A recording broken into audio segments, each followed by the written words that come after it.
Seo-yeon returns to her family house in a rural area. She digs up an old cordless phone from the closet to call her own cell phone, which she lost on a train, but the person refuses to return.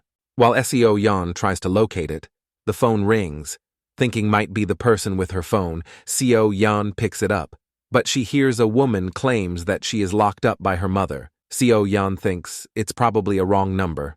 Seo-yeon visits her mother in the hospital, where her mother is battling a brain tumor. Their relationship is strained, as Seo-yeon still holds resentment towards her mother, blaming her for her father's death. One night, Seo-yeon is awakened by a sound. She goes upstairs and discovers that only a photo has fallen. She tries to nail it back again, but discovers that the wall is hollow. Out of curiosity, she breaks it, revealing a mysterious staircase that leads to a basement.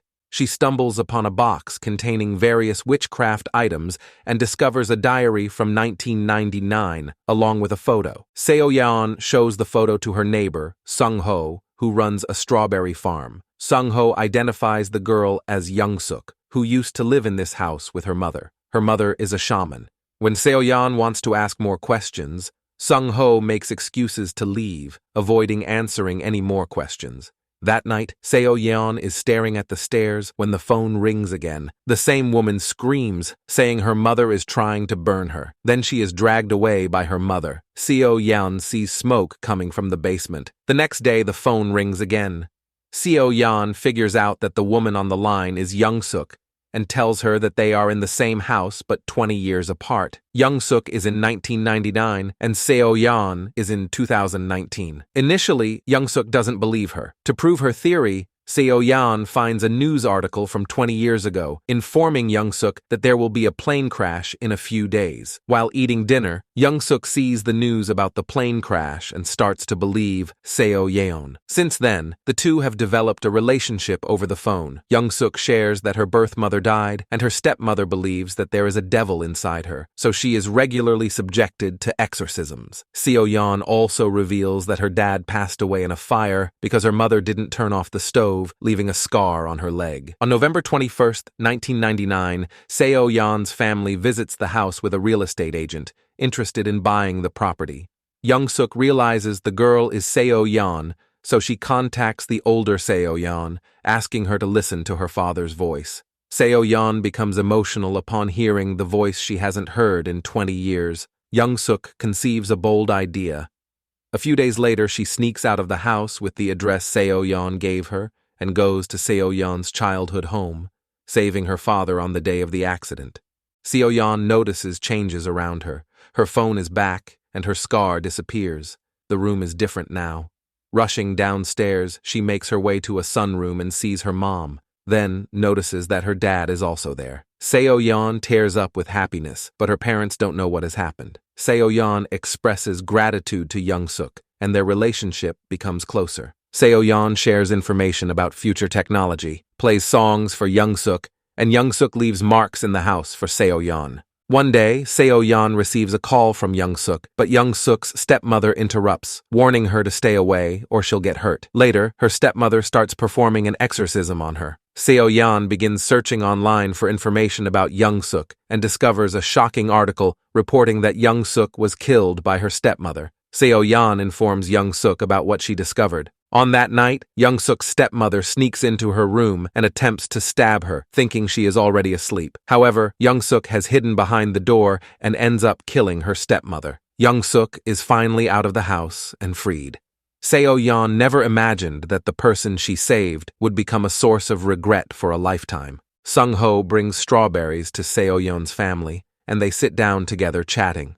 In the past, Sung-ho brings strawberries to Young-suk, who invites him in. As Sung-ho is about to put the strawberries in the fridge, he notices that it is filled with black plastic bags that smell terrible. Then, he stumbles upon a bag containing body parts. Sung-ho is horrified, and he sees the phone. Seo-yeon hears the phone ringing, goes upstairs, and answers it, hearing a man begging for mercy before the call is abruptly disconnected. Seo-yeon is confused, and then she finds that Sung-ho is gone, as if he never existed. She runs to the farm and discovers it looks abandoned for a long time. Then she goes to the police station. The officer shows her the police notebook from 1999, tells her that he was murdered by Young-suk. Now she realizes that she saved a sociopath. Young-suk calls, and Seo-yeon confronts her. Seo-yeon tells her that she already knows and reads her the news headline stating that Young-suk is caught and imprisoned for a lifetime. Young-suk demands details on how the police discovered this to avoid being caught,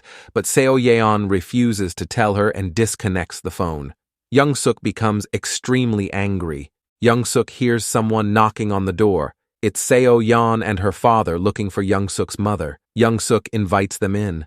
While her father is sitting in the living room waiting, Young-suk approaches him from behind. In the present, Seo-yeon's father starts to disappear.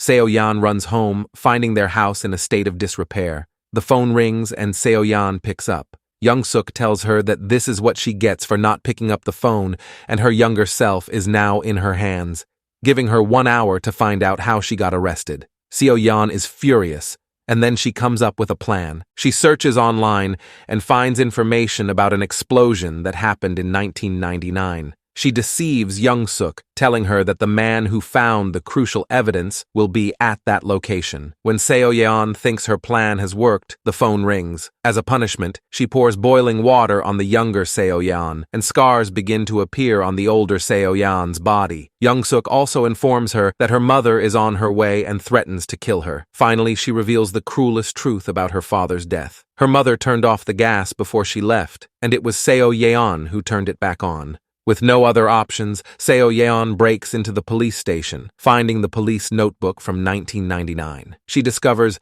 that a homeless man found the murder weapon. Young-suk locates the man, kills him, and destroys the evidence.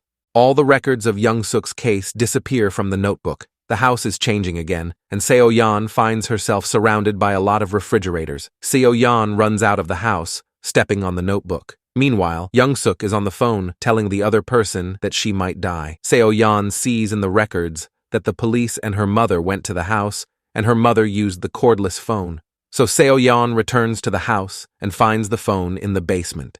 In the past, her mother searches the house but finds nothing. She attempts to call her husband, but Seo-yeon in 2019 picks up and warns her mother to run. Suddenly, Young-suk hits her from behind. Simultaneously, in the past, Young-suk kills the police officer. Seo-yeon and Young-suk fight over the phone. Seo-yeon manages to grab it and runs upstairs with Young-suk chasing behind. Simultaneously, in the past, her mother is also being chased by Young-suk to the second floor. They both hide in the same room, each in their respective timelines. They connect through the phone, and Seo-yeon instructs her mother to stay calm and find something to use as a weapon. She finds a fire extinguisher, and just as she prepares for the fight, she hears her daughter crying. Seo-yeon's mother opens the door and sees younger Seo-yeon lying on the floor. Young-suk attacks her from behind, and as Young-suk attempts to attack her again, Seo-yeon's mother grabs the knife with her hand and pushes her back. The ongoing struggle in the past is leaving marks in the present. Young-suk breaks into the room, about to kill Seo-yeon. At the crucial moment, her mother pushes Young-suk in the past, and they both fall off the railing. As Seo-yeon opens her eyes, Young-suk disappears, and the house becomes even more dilapidated. Seo-yeon runs to the hospital and the police station, but cannot find her mother. Finally,